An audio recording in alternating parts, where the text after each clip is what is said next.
शास्त्र और अपने हृदय के अनुभूत वचनों के द्वारा जीवों का परम कल्याण करते रहते हैं। श्री सनक सनंदन सनातन सनत कुमार में से श्री सनातन जी की वाणी। परम मुनि परमहंस श्री सनातन जी हर समय 5 वर्ष की अवस्था में रहते हैं और कोई वस्त्र नहीं धारण करते। दिगंबर, दिग माने दिशाएं, दिशाएं ही जिनकी अंबर है, अर्थात नग्न अवस्था में रहते हैं। ये वर्णन करते हैं कि एकादशी व्रत को हरितोष व्रत कहते हैं। भगवान की प्रसन्नता के लिए, हरिजू की प्रसन्नता के लिए एकादशी व्रत रहा जाता है। प्रायः समस्त वैष्णव जन रहते हैं। जो रसिक जन प्रियाजू के चरणों के अनन्य हैं, उनका एक ही व्रत है, श्यामा श्याम की 8 पहर उपासना करते हुए अपने मन वृत्ति को श्यामा श्याम में समर्पित करना।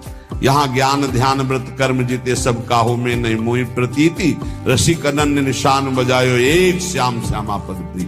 पर जो एकादशी व्रत रहते हैं परम धन्य है, वो हरितोष व्रत है। अब एकादशी व्रत का नियम क्या है और कैसे एकादशी व्रत का फल मिलता है, कई बार चर्चा हुई। बहुत सुंदर तस्मा शास्त्रम प्रमाणम थे, शास्त्र प्रमाण के अनुसार श्री सनातन मुनि बोल रहे हैं, अथ ते नियमान वच्मि व्रते ह्रस्मिन् दिनत्रये, कास्यं मानुषं मसूरान्नं चणकान् को द्रवास्तथा, शाकं मधुपरान्नं च पुनर्भोजन मैथुने, दशम्याम 10 वस्तूनि वर्जयेत् वैष्णवः सदा। जिसे एकादशी रहनी हो और एकादशी का फल प्राप्त करना हो, उसको ये नियम पालन करना चाहिए। अथ ते नियमान वच्मि व्रते ह्रस्मिन् दिनत्रये, उसको 3 दिन, एक तो दशमी और एक द्वादशी और फिर बीच में एकादशी, उसको 3 दिन संयम में रहना होता है, तब बीच की एकादशी का उसे फल प्राप्त होता है। जिसे एकादशी व्रत रहना हो, उसका नियम है कि दशमी के दिन कांसे के पात्र का त्याग करें। वैष्णव सिद्धांत है कि कभी जिसमें मांस बना उस रसोई का भोजन न ग्रहण करें। मसूर की दाल, चना की दाल, कोदो और कोई भी शाक, शहद, दूसरों का अन्न, दोबारा भोजन और मैथुन, ये दशमी के दिन त्याग दें। एक बार दशमी के दिन भोजन करें 24 घंटे में, क्योंकि एकादशी रहना है।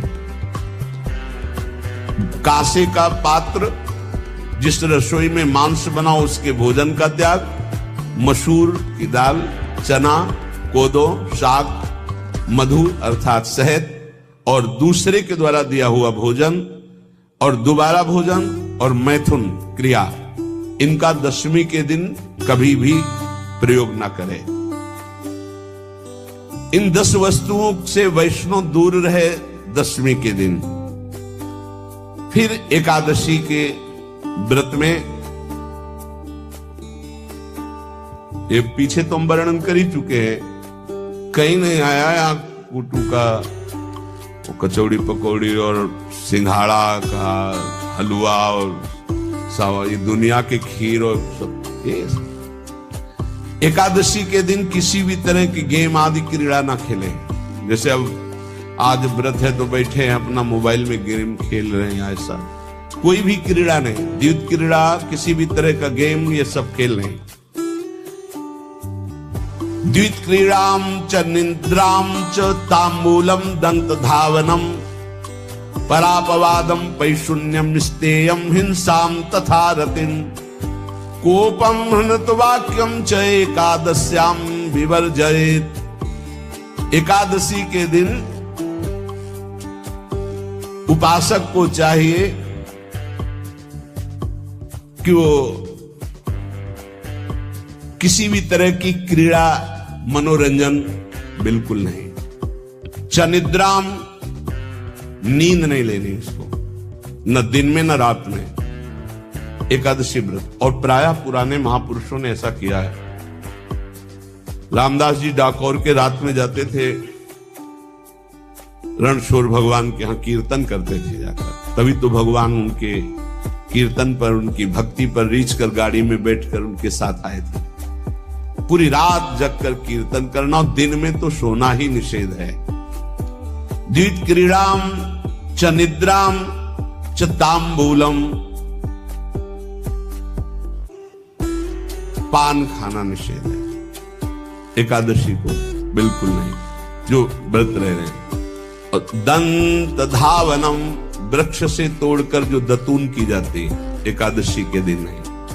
परापवादम, दूसरे की निंदा करना, चर्चा करना नहीं, अर्थात अधिकतर मौन व्रत धारण करे एकादशी के दिन। पैशून्यम, चुगली करना। स्तेयम, कोई चोरी करना। हिंसाम, वाणी से, शरीर से, मन से किसी को दुख पहुंचाना। रतिम, अर्थात भोग करना, मैथुन करना। कोपम, किसी के ऊपर गुस्सा करना। अनत वाक्यम, झूठ बोलना। एकादश्याम विवर्जयेत, एकादशी के दिन ये नहीं करना चाहिए। एकादशी को एक बार कुछ फलाहार शुद्ध, अगर आपके पास कोई व्यवस्था नहीं तो थोड़ा दूध है, जल है, ऐसे आप लेकर, या थोड़ा सा फल ले, थोड़ा सा फल लेकर के प्राण पोषण, एक दिन में मर नहीं जाओगे। कितने तो निर्जला एकादशी रहते हैं, हर एकादशी निर्जला। पूज्य श्री मथुरादास जी निर्जला ही रहते थे हर एकादशी।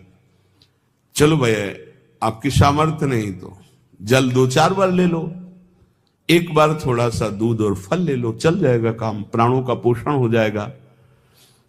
ये आचरण न करे, एक बार कुछ आहार ले ले, वो भी शुद्ध भगवद अर्पित प्रसाद। फिर द्वादशी को काश्यम मांसम सुराम छौद्रम तैलम वितथ भाषणम व्यायामम च प्रवासम च पुनर्भोजन मैथुने अस्पृश्य स्पर्श मासूरे द्वादश्याम द्वादश त्यजेत। कांस के पात्र में द्वादशी को भी भोजन न पावे। जिस रसोई में मांस बनाओ उसमें आहार न ले। किसी भी तरह का नशा द्वादशी को न करे। शहद न पाए, तेल के बने पदार्थ न पाए, मिथ्या भाषण न करे और बहुत शरीर का व्यायाम न करे, बहुत थकावट वाले कार्य न करे। दोबारा भोजन न करे, एक बार द्वादशी को भी भोजन पवित्र। मैथुन न करे, जिसका स्पर्श नहीं किया जाता ऐसे पदार्थों का स्पर्श न करे, और मसूर की दाल न खाए। द्वादशी को जो इन नियमों का पालन करता है, दशमी द्वादशी ऐसे और एकादशी ऐसे, तब उसे एकादशी व्रत का फल प्राप्त होता है। जो मनमानी है सब नहीं, हर पदार्थ मिल जाएगा आपको फलाहार में। हर पदार्थ हमको बताया गया कि आपको जो चाहो वो सब पदार्थ फलाहार का। अरे भाई, हरितोष व्रत है तो हरि प्रसन्नता के लिए एक दिन भूखे रहने बहुत आनंद आता है। पहले भगवत कृपा से ऐसी गंगा जल पी करके कुछ दिन, फिर कभी कभी निर्जला एकादशी का भी आनंद। बड़े संन्यास मार्ग में थे तो बड़े संयम से सब शास्त्रीय पद्धतियों का निर्वाह होता था। उपासक को चाहिए कि इन नियमों से व्रत का अनुष्ठान करे, मनमानी आचरण न करे। सबसे प्रार्थना जो एकादशी रहते हो, हरितोष व्रत इसे कहते हैं, भगवान की प्रसन्नता के लिए रहा जाता है, रहना चाहिए। जो अपनी आचार्य परंपरा में हैं जैसे, जिनका सिद्धांत है, पर रहने का सिद्धांत ये श्री सनत कुमार जी वर्णन